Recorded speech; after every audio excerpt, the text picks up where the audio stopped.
من آلاف السنين ظهرت واحدة من أقوى وأقدم الحضارات على ضفاف نهر النيل. حضارة اتبنت على الطين والمية، وكتبت أول أسطورة في كتاب التاريخ. لكن في سؤال عمره ما اتسأل بصوت عالي، سؤال بيخوف ويفتح أبواب الغموض والأساطير. هل ممكن النيل اللي كان سر الحياة يبقى في يوم من الأيام سبب في نهايتها؟ هل فعلا حصلت كوارث خلت الناس تبص للنيل برهبة، زي فيضانات مدمرة، مدن اتخرقت، معابد اتكسرت، ولا الحكاية دي كلها مجرد خيال؟ يمكن تكون أسطورة اتحكت عشان تفسر اللي محدش كان فاهمه وقتها، ويمكن يكون وراها حقيقة مرعبة محدش حابب يعترض بيها. في الحلقة دي هنرجع بالزمن لورا ونفتح صفحات منسية في التاريخ. هنحاول نعرف هل النيل فعلا أغرق الحضارة اللي بناها، ولا المصريين القدماء كانوا أذكى من إنهم يسيبوا نهر يتحكم في مصيرهم. الحقائق اللي كتبها العلماء والأساطير اللي سابها الكهنة، هنكتشف الوجه التاني لنهر النيل. زمان، قبل ما يبقى فيه كهرباء وطرق وأسنان، كان المصري القديم بيصحى على صوت المية ويعيش يومه على حسب مزاج النيل. النيل ما كانش مجرد نهر بيمشي بنص البلد، لأ، ده كان هو الحياة كلها، من أول نقطة مية فيه لحد آخر شق صغير بيوصل للأراضي البعيدة. النيل كان بيتحكم في كل حاجة. المصريين القدماء فهموا ده من بدري، وعرفوا إن سر اللقاء مش في السلاح ولا في القوة، لكن في علاقتهم بالنهر ده. الزراعة كانت بتبدأ لما النيل يفيض، والمزارعين كانوا بيستنوا اللحظة دي بفارغ الصبر. المية بتغمر الأرض وتسيب وراها طين خصب. الطين ده هو اللي بيخلي الأرض تطرح خيرها، ومن غير النيل ما كانش فيه أكل ولا قمح ولا شعير ولا حتى ورق بركة. الصيادين كمان كانوا بيرزقوا منه، والأسماك فيها كانت بتكفي قرى كاملة، والمراكب كانت ماشية فوق وشمال ويمين بتنقل البضايع والناس من مدينة للتانية. يعني لو هنبص على الحضارة دي لازم نفهم إن النيل مش عامل مساعد، ده هو الأساس. البيوت كانت بتتبني قريبة منه، المعابد كانت بتتوجه له، الاحتفالات كانت بتتعمل علشان الناس كانت بتفرح لما يفيض وتقلق لما المية تتأخر أو تقل، لحد ما بقى النيل بالنسبة لهم كائن حي، يسمع ويغضب ويرضى ويبارك ويعاقب. باختصار، النيل ما كانش بس بيشيل المية، ده كان شايل الحضارة كلها على ده. بس بالرغم من إن فيضان النيل كان دايما مصدر خير، ما كانش خالي من القلق والخوف. المصريين القدماء كانوا دايما حاطين في بالهم إن المية دي بتيجي معاها البركة، ممكن في لحظة تحول الغضب.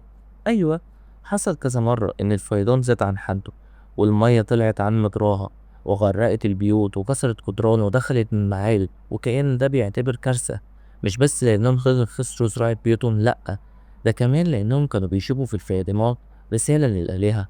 يا ترى الآلهة قاطبة؟ طب في حاجة غلط حصل؟ طب في ذنب هم عملوه؟ كل الأسئلة دي كانت بتتكرر مع كل فيضان بيخرج عن السيطرة. وكان في مواسم سموها الفيضان الأحمر، وده لما كانت المية بتبقى أكتر من اللازم والطمي يتحول للون داكن كأنه دم. ساعتها الناس كانت بتخاف وتلجأ للجنة وتقدم قرابين عشان النيل يهدى. وفي بعض السنين التاريخ بيحكي عن قرى بالكامل اختفت تحت المية، أراضي ما عادش ينفع تتزرع، وناس اتشردت. يعني زي ما النيل كان مصدر أمان، كان برضه مصدر للقلق والرعب. ويمكن ده اللي خلى علاقة المصريين والقدماء بالنيل دايما فيها احترام لله وخوف من العقاب، لأنه اللي بيمنحك الحياة ممكن ياخدها منك في لحظة. المصريين زمان كانوا بيحبوا يحكوا قصص عن النيل، قصص فيها عبرة وخوف ومليانة خيال. واحدة من أشهر القصص دي بتحكي عن غضب إله الشمس اللي اسمه رع. رع في يوم من الأيام زعل جدا من الناس عشان بطلوا يحترموه ونسي فضل الآلهة عليه، فبعت عليهم عين من عيونه. العين دي كانت على شكل ست قوية وشرسة اسمها سخمت. نزلت وسط الناس وبدأت تقتل وتدمر، كانت زي الفيضان بالظبط، ما بتسيبش حد. الدم كان في كل حتة والناس ما قدرتش توقف. وفي الآخر الآلهة خافت إن سخمت تخلص على كل البشر، فخدعوها، جابوا خمر لونه أحمر زي الدم وفرشوه على الأرض، وسخمت لما شافته افتكرته دم فشربت منه فسكرت فنامت، وكده أنقذوا العالم من الدمار. الناس زمان كانت بتصدق إن القصص دي مش مجرد حكايات، لأ، دي رسايل. يعني لو الناس فضلت الآلهة ممكن تزعل، والنيل ممكن يغرقهم عقابا ليهم. كان فيضان كبير أو غرق، كان كل الناس بتفكر الحكايات دي وتقول يمكن عملنا حاجة غلط، يمكن لازم نرجع نحترم النيل أكتر. فالقصص دي خلت الناس تفهم إن النيل مش بس نهر، لأ ده حاجة كبيرة ممكن يديك الخير، ممكن يغرقك لو زعل. علشان كده كانوا دايما حذرين وما بيستهونوش بيه أبدا. في الديانة المصرية القديمة كانوا بيؤمنوا بآلهة كتير، وكل إله ليه دور معين. ولما نيجي نتكلم عن المية والنيل، في آلهة مخصوص كانت مسؤولة عن المية والفيضانات. أول واحد هو نون، إله المياه البدائية. يعني المية اللي كانت موجودة من زمان قبل ما الدنيا تتخلق. نون كان بيرمز للبحر الكبير المجهول اللي طلعت منه كل حاجة. المصريين كانوا بيشوفوه كأنه أصل الحياة، المية اللي منها جت كل حاجة. بعد كده في نوت، إله الرطوبة والغيوم. كان مسؤول عن المطر والمية اللي بتنزل من السماء، وبتساعد في إن الأرض تفضل برد. هي كانت كمان زوجة الإله جب، إله الأرض، ودايما مرتبطين مع بعض عشان يخلوا الدنيا ماشية. وأخيرا جيت حابي. حابي دوت كان إله الفيضانات. حابي كان الأهم واحد لما نيجي نتكلم عن النيل، لأنه مسؤول عن الفيضان السنوي اللي بيغمر الأرض. كان المصريون بيصوروا حابي رجل كبير جسمه مليان، لابس تاج عليه نباتات، ودايما بيجيب الخير والرزق. لو حابي زعل وما عجبش الفيضات كانت الأرض بتموت والزرع بينشف والناس تعيش في جوع. المصريين كانوا بيصلوا للأنابي وبيقدموا ليها قرابين عشان يرضوا عنها ويخلوا النيل يفيض ويجيب الخير للجميع. بالنسبة لهم النيل زي ما احنا قلنا مش مية، لأ ده روح، روح موجودة على الأرض، والآلهة دول هم اللي بيحافظوا على الروح دي. المصريين القدماء كانوا عارفين إن النيل أهم حاجة في حياتهم، فكانوا دايما بيعملوا طقوس مخصوصة عشان ترضى الآلهة عنهم. في بداية كل سنة مثلا لما تبدأ مية الفيضان يطلع كانوا بيخرجوا يعملوا احتفالات كتيرة. في الطقوس دي كانوا بيقدموا قرابين. قرابين هنا مش دم، لأ قرابين هنا اللي هو أكل أصول، وكمان حاجات غالية زي الدهب والعطور، كلها عشان يشكروا النيل ويطلبوا منه الخير والرزق. الناس كانت بتغني وترقص وتحكي قصص عن النيل، وكان في كهنة مخصصين بيقودوا الاحتفالات دي. كمان المصريين كانوا بيعتقدوا إن لو معملوش الطقوس دي صح النيل ممكن يكدب عليه ويتوقف عن الفيضان، أو يفيض زيادة ويعمل خراب. في بعض الطقوس كانوا بيرشوا مية مقدسة على الأرض وعلى الناس كنوع من البركة. وكان في احتفال اسمه عيد الزهور بيحتفلوا بيه بعودة الحياة مع بداية الفيضانات، وده كان من أهم أعياد السنة. في كمان طقوس صغيرة بتتعمل في البيت زي إن العيلة مثلا بتقدم شكر للنيل كل يوم، ودي اللي بالخير والسعادة. وبكده كانوا عارفين إن الطقوس دي مش بس شكلية، هي علاقة حقيقية ما بين الإنسان والطبيعة، بين الإنسان والنيل، بين الإنسان والآلهة. وده كان سر إن حضاراتهم استمرت لآلاف السنين. لما بنسمع الأساطير دي بنحب نعيش جواها ونغوص في عالمها الغامض. بس لو وقفنا نفكر شوية هتلاقي إنها مش دايما بتعبر عن الحقيقة بالظبط. الأساطير دي كانت طريقة المصريين القدماء اللي بيفهموا بيها اللي حواليه، ويحاولوا يفسروا الظواهر اللي ما كانش ليها أسباب واضحة. فيضان النيل السنوي على الرغم من إنه كان شيء طبيعي لكنه مصدر قلق كبير. يعني لما الفيضان يجي مظبوط الزرع يكبر والناس تعيش كويس، بس لو زاد أو نقص عن المعدل اللي متحدد له كان بيعمل مشاكل كتير. الأساطير كانت بتصور الفيضانات على إنه غضب آلهي أو عقاب للبشر، وده كان بيساعد الناس يحسوا بأهمية إنهم يحترموا الطبيعة ويكونوا حذرين في تصرفاتهم. لكن الحقيقة العلمية بتقول إن الفيضانات دي كانت نتيجة لموسم الأمطار اللي بتحصل في أفريقيا. كان في ساعتها فيضانات بتحصل في أفريقيا، فده كان شيء طبيعي إن منابع النيل سيبقى فيها فيضانات. ومع مرور الوقت بدأت الحضارة المصرية تفهم الظواهر دي أكتر، وبدأت تستخدم تقويم دقيق عشان تبدأ تتنبأ بالفيضانات وتستعد لها. وده كان دليل على إنهم مش بس مؤمنين بخرافات، لأ لكن كمان كانوا علماء في الفلك والزراعة. في الأسطورة والواقع كانوا مرتبطين مع بعض. الأسطورة كانت بتدي معنى روح أو أخلاق للأحداث، والواقع كان جزء من العلم والتجربة. وفي النهاية الاتنين مع بعض خلوا المصريين بيعيشوا في انسجام مع نهرهم ويحترموا النيل اللي اداهم كل حاجة. كمان مش المصريين بس اللي كان عندهم قصص عن الطوفان والغرق، لأ كان العراق كمان كان فيها حضارات آه، شبه اللي بيحصل دلوقتي. فالقصة بتقول إن في إله قرر يغرق البشر بسبب شرور، وفي واحد انتبه وحاول ينجي الناس وعائلته بإن هو يبني سفينة كبيرة. وكمان في التوراة قصة نوح والطوفان معروفة عند اليهود والمسيحيين، اللي بتقول إن الله قرر يغرق الأرض بسبب فساد الناس، وطلب من نوح يبني سفينة وينقذ الحيوانات والبشر اللي هيعيشوا بعدها.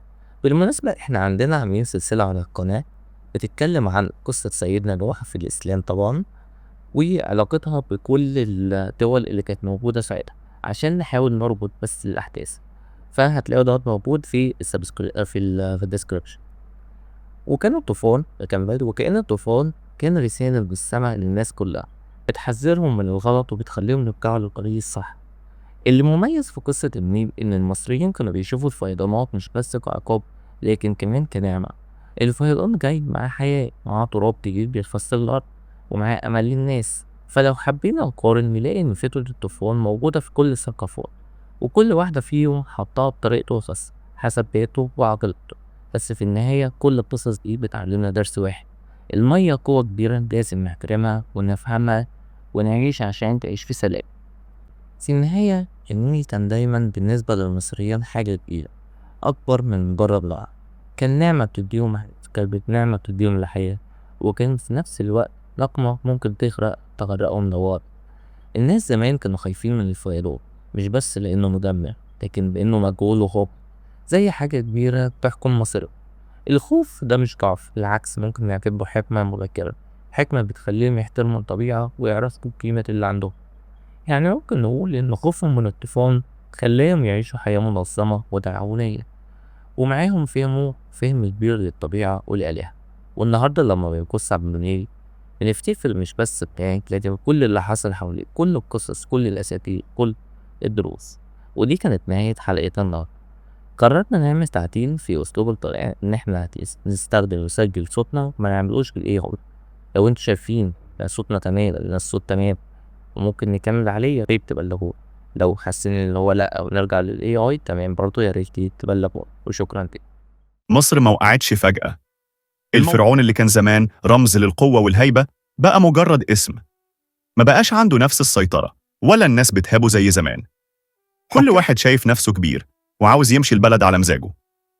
بقى في كأنها دول جوه الدولة، وكل حاكم بيدور على مصلحته مش على مصلحة مصر. الجيش ما بقاش زي زمان، التجنيد ضعف والناس فقدت الحماس.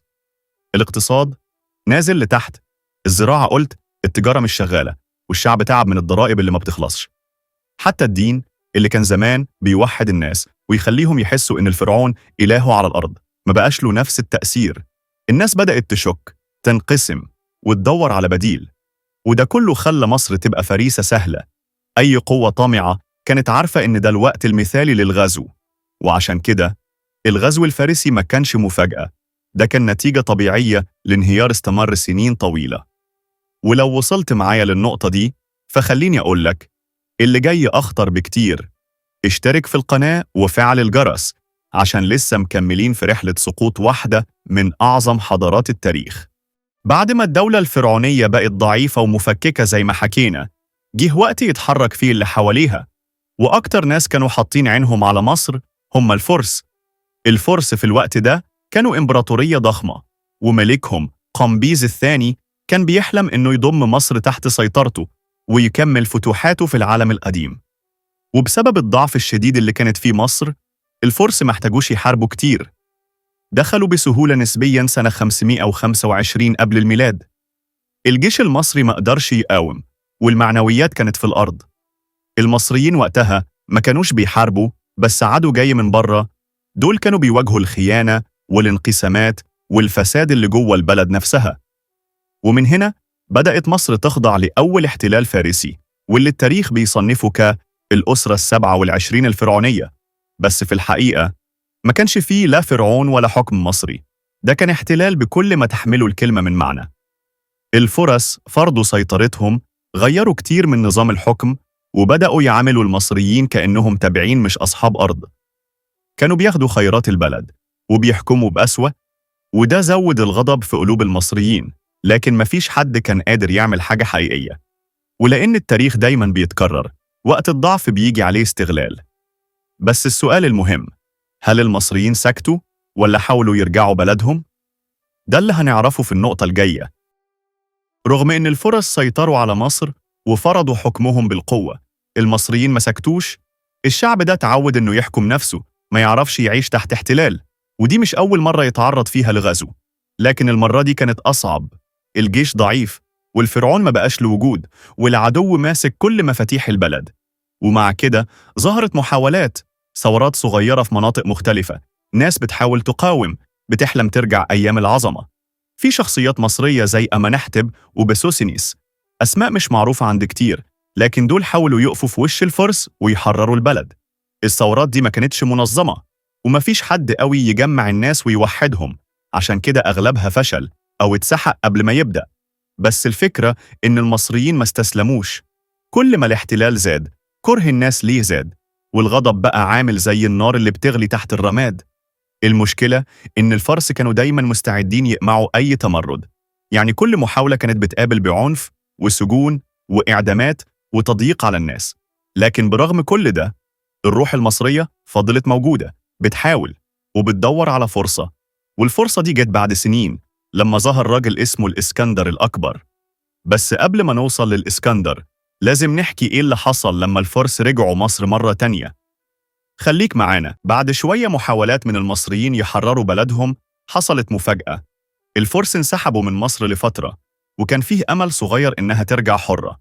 لكن للأسف الأمل ده ما طولش. في سنة 343 قبل الميلاد، الفرس رجعوا تاني، وبقوة أكبر من المرة اللي فاتت. الملك الفارسي وقتها كان دارا الثالث، وده ما دخلش مصر علشان يحكم بعدل.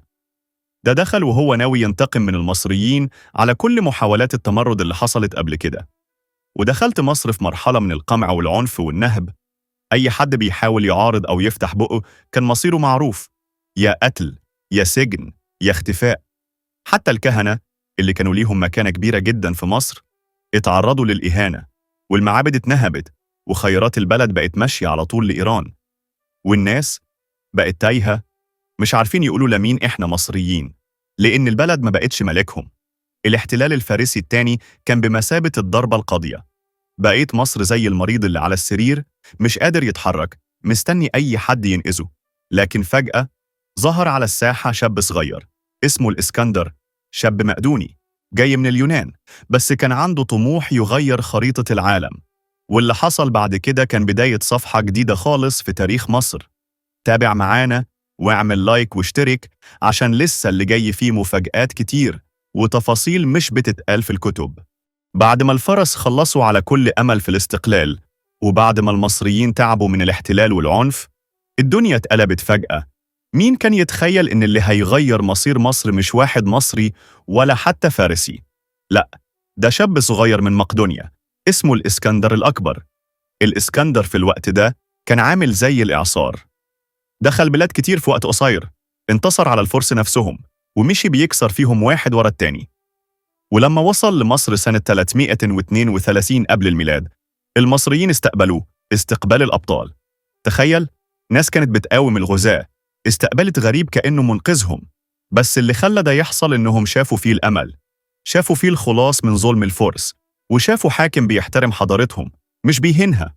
الإسكندر لما دخل مصر ما دمرش ولا سرق، بالعكس راح لمعبد الإله آمون في واحد سيوة، وقدم نفسه كابن للإله زي ما الفراعنة كانوا بيعملوا.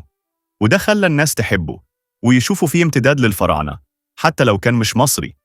ومن هنا بدأت مصر تدخل في عصر جديد، العصر اليوناني أو الهيلينستي، واللي رغم إنه بداية لحكم أجنبي لكنه كان مختلف تماماً. بس دخول الإسكندر كان برضو علامة واضحة، عصر الفراعنة فعلياً خلص.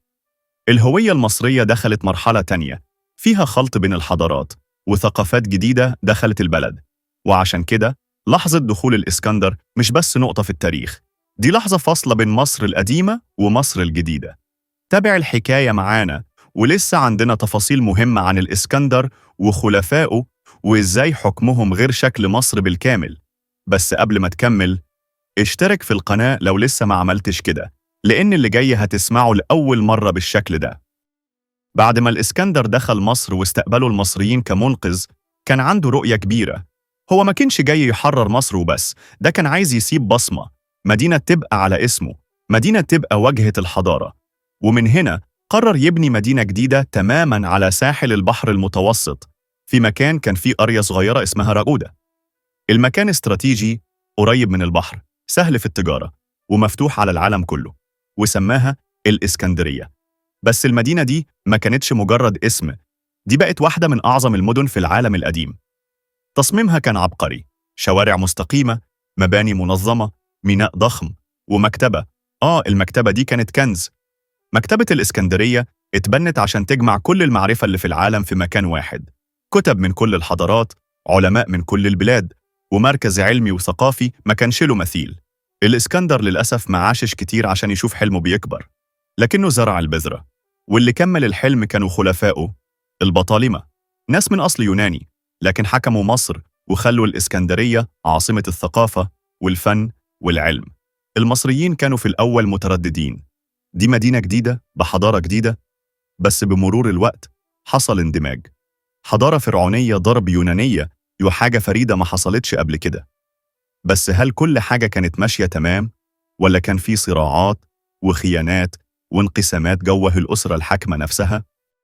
كل حلم كبير بيجي وراه لحظة صدمة، والصدمة كانت موت الإسكندر الأكبر فجأة وهو لسه في عز شبابه. سنة 323 قبل الميلاد، العالم كله اتفاجئ، شاب غير خريطة الدنيا مات وهو عنده 32 سنة بس. الإسكندر ما كانش سايب وريث واضح، وساعتها اللي حصل شبه فيلم سياسي دموي. جنرالاته اتخانقوا على الورث، وكل واحد عايز حتة من الإمبراطورية العملاقة اللي بناها. ومصر خدها واحد من أقرب قادته اسمه بطليموس الأول. الراجل ده كان ذكي، فهم قيمة مصر وفهم إن السيطرة عليها معناها قوة ونفوذ، فأسس دولة جديدة اسمها الدولة البطلمية. من أول لحظة بطليموس حاول يثبت نفسه، نقل جثمان الإسكندر للإسكندرية ودفنه هناك في مدفن ملكي ضخم عشان يربط نفسه بحب الناس للإسكندر. وبدأت مصر تدخل في مرحلة غريبة، حكم يوناني، لكن في قلب مصر بطالمة بيتكلموا يوناني، بيلبسوا زي اليونانيين، لكن بيحكموا بلد فرعونية عندها تاريخ آلاف السنين. العصر ده استمر حوالي 3 قرون، وحصل فيه حاجات كتير جدا. ازدهار علمي وثقافي في الإسكندرية ودمج بين الحضارتين، بس كمان كان فيه صراعات، مش كل حاجة كانت وردية. البطالمة نفسهم دخلوا في صراعات داخلية مرعبة، أخ يقتل أخوه، أم تقتل ابنها، الكرسي بقى أهم من العيلة. والشعب المصري فضل يتفرج من بعيد، مش فاهم إزاي بلده بقت ملعب لصراعات ناس ما هماش منه. بس في وسط الزحمة دي ظهرت شخصية غيرت كل حاجة، ملكة مختلفة عن أي حد قبلها، كليوباترا. لما بطليموس الأول أسس الدولة البطلمية كانت البداية قوية، لكن مع الوقت العيلة نفسها اتحولت لساحة حرب. ناس المفروض إخوات وولاد عم اتخانقوا، اتأمروا، وقتلوا بعض عشان الكرسي. تخيل، كل ما ملك يموت تبدأ لعبة العروش، واحد يقتل أخوه، واحدة تتجوز أخوها عشان تفضل ماسكة الحكم، أم تحاول تخلي ابنها ملك بدري وتقتل جوزها لو لازم الأمر. السلطة كانت عاملة زي السم، تخلي أي حد ينسى الدم ويشوف بس التاج. وفي وسط الصراعات دي اللي خسر فعلا هو الشعب. المصريين العاديين بقوا زي المتفرجين، يتفرجوا على الناس اللي بتحكمهم وهم بيتقتلوا، الضرائب بتزيد، الحروب الداخلية بتنهك البلد، والنظام بيتفكك واحدة واحدة. والإسكندرية رغم إنها كانت منارة علم، إلا إنها بقت كمان مركز لمؤامرات وسياسة ودسائس، كل طرف عايز يسيطر على المدينة لأنها كانت رمز القوة. بس العجيب إن في وسط الفوضى دي طلعت واحدة ست قدرت تلفت أنظار العالم وتلعب على الكبار بلعبة السياسة، كليوباترا. كليوباترا مش مجرد اسم رومانسي في الكتب، دي كانت حاكمة ذكية جدا وفهمت اللعبة ولعبتها على مستوى عالمي. كليوباترا اسم لوحده كفاية يخلي العالم كله يوقف، بس ورا الاسم ده في حكاية واحدة من أذكى وأقوى وأجرأ النساء اللي حكموا في التاريخ كله. كليوباترا كانت من البطالمة، يعني من أصل يوناني، بس كانت مختلفة عن باقي العيلة. تعلمت تتكلم مصري، وده محدش من البطالمة قبليها عمله. كانت بتفهم شعبها، بتحاول تقرب منهم، مش تبقى غريبة عنهم. وفي وقت كان الحكم بيتنهار والدولة بتقع من جوه، هي قررت ما تستسلمش. قالت أنا هفضل أقاتل لحد آخر نفس، وابتدت تلعب اللعبة الكبيرة، سياسة، دبلوماسية، تحالفات مع أقوى رجال روما. الأول اتحالفت مع يوليوس قيصر، وبعد موته دخلت في علاقة وتحالف تاني مع مارك أنطونيو. مش حب رومانسي بس، لأ، دي كانت لعبة عقول وسياسة وخطط عشان تحافظ على استقلال مصر. بس للأسف اللعبة كبرت والعدو كان أقوى. روما اللي كانت في عز قوتها قررت تخلص على أي تهديد، وأغسطس خصم مارك أنطونيو أعلن الحرب على كليوباترا وأنطونيو. الحرب دي كانت نهاية كل حاجة. معركة أكتيوم سنة 31 قبل الميلاد كانت الكارثة. كليوباترا وأنطونيو انهزموا وانهار الحلم، وبعدها انتحروا الاتنين، وكليوباترا ماتت ومعاها انتهى حكم البطالمة وانتهى استقلال مصر القديم كله. ودي كانت اللحظة اللي نقدر نقول فيها بوضوح مصر خلاص ما بقتش دولة فرعونية أو مستقلة، دخلت رسمياً تحت حكم الإمبراطورية الرومانية. بس هل دي كانت نهاية مصر؟ أكيد لأ، بس كانت نهاية زمن الفراعنة وزمن الحضارة اللي استمرت آلاف السنين. تابع معايا النقطة الأخيرة عشان نعرف إزاي الرومان دخلوا وإيه اللي حصل بعد كده. بعد موت كليوباترا ومارك أنطونيو مفيش أي مقاومة فضلت واقفة. روما دخلت مصر بكل سهولة من غير حرب تانية ومن غير أي مقاومة حقيقية. وفي سنة 30 قبل الميلاد مصر رسمياً بقت جزء من الإمبراطورية الرومانية، مش حليف، مش شريك، لأ، ولاية تبعة بيحكمها الإمبراطور الروماني مباشرة. ليه؟ لأن مصر كانت كنز، أرض خصبة، نيل بيدي خير طول السنة، ومخازن قمح تكفي تغذي نص أوروبا وقتها. يعني باختصار السيطرة على مصر سيطرة على الغذاء والقوة الاقتصادية. ومن هنا خلاص انتهى عصر الفراعنة وانتهى الحكم المحلي، وبدأ فصل جديد من تاريخ مصر. الديانة اتغيرت، اللغة الرسمية اتغيرت، وطريقة الحكم اتبدلت بالكامل. بقى في حاكم روماني معين من الإمبراطور، والمصريين نفسهم بقوا غرباء في بلدهم. بس هل الحضارة ماتت؟ أبداً. المصريين قدروا يحتفظوا بجزء من هويتهم، بعاداتهم، بلغتهم، وبدينهم، ورغم كل الغزات اللي جم بعد كده محدش قدر يمحي روح مصر. والدليل إنك النهاردة لسه بتسمع عن الفراعنة، ولسه منبهر بأسرارهم، ولسه بتدور ورا تاريخهم. وبكده نكون وصلنا لنهاية الحلقة. حكينا فيها عن إزاي حضارة عظيمة زي الحضارة الفرعونية بدأت تضعف ووقعت تحت سيطرة الفرس، وبعدين دخل الإسكندر الأكبر وحصل الدمج الثقافي الكبير مع اليونانيين لحد ما جت لحظة النهاية مع كليوباترا ووقعت مصر في قبضة الرومان. بس نهاية عصر مش معناها نهاية حضارة. التاريخ لسه فيه بلاوي وكنوز، ولسه فيه حلقات جاية هتخليك تشوف حاجات عمرك ما كنت تتخيل إنها حصلت فعلا. فلو عجبتك الحلقة اعمل لايك واشترك في القناة وفعل الجرس عشان الحلقات الجاية هتاخدك من ورا الشمس جوه التاريخ الغامض والقصص الحقيقية اللي أغرب من الخيال.